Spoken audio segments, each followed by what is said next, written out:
Have you ever heard of IHL? No, I have never heard of that before, so no. So what do you think IHL stands for? I think it stands for I Heart Life. I hear loudness. I don't know. IHL? Yes. The International Hockey League. I hate learning. I don't know. I have no idea. International Humanity League. I don't know.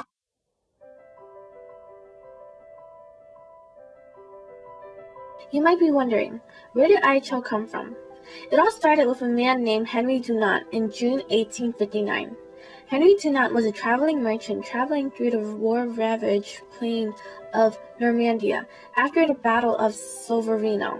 Seeing thousands of wounded soldiers on the brink of death, he appealed to the local inhabitants to come and help, insisting that combatants from both sides being taken care of. In 1862, he published a book named A Memory of Solferino, in remembrance of that experience.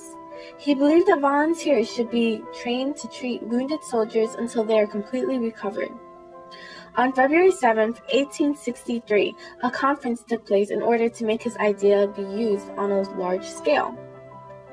His ideas from the book were developed into an international treaty, and the Geneva Conventions was established as a result. In addition to being credited to the creation of IHL, Dunant was also the founder of the International Committee of Red Cross. As a result, he was rewarded with a Nobel Peace Prize in 1901. The International Committee of Red Cross is committed to responding rapidly and efficiently to the humanitarian needs of people affected by armed conflict or by a natural disaster occurring in a conflict area. Hello everyone. All over the world, nations establish laws to keep order within their territories.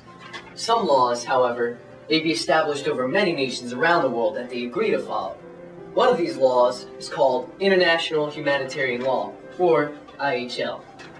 IHL is an internationally established law that helps set guidelines to protect people during times of war, like so.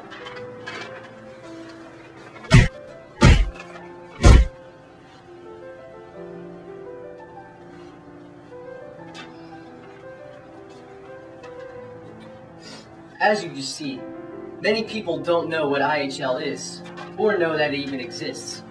You might be thinking, why should this matter to me, or why should I care? Well, it matters because it's one of the only things that protects you and everyone else. In this video, we will inform you about what IHL is and how it protects you. IHL stands for International Humanitarian Law.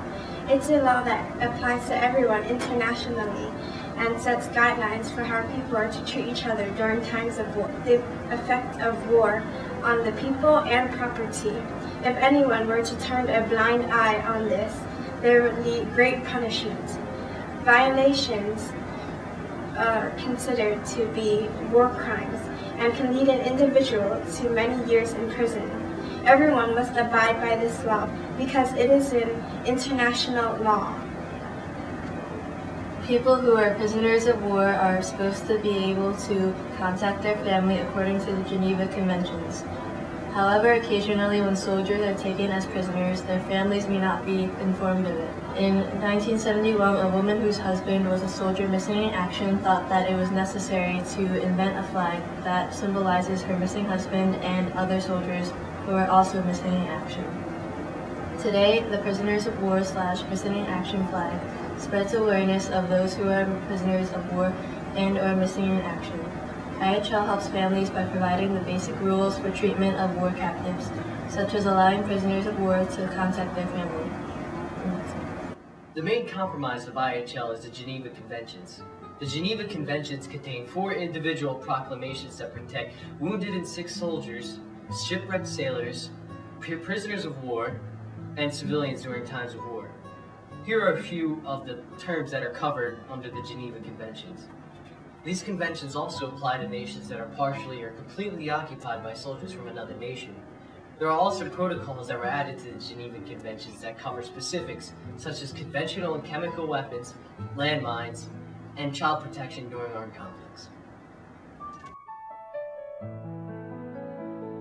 Please share this video to your friends and family to educate them on IHL. Comment below to tell us about your thoughts on what you learned on International Humanitarian Law and prisoners of war.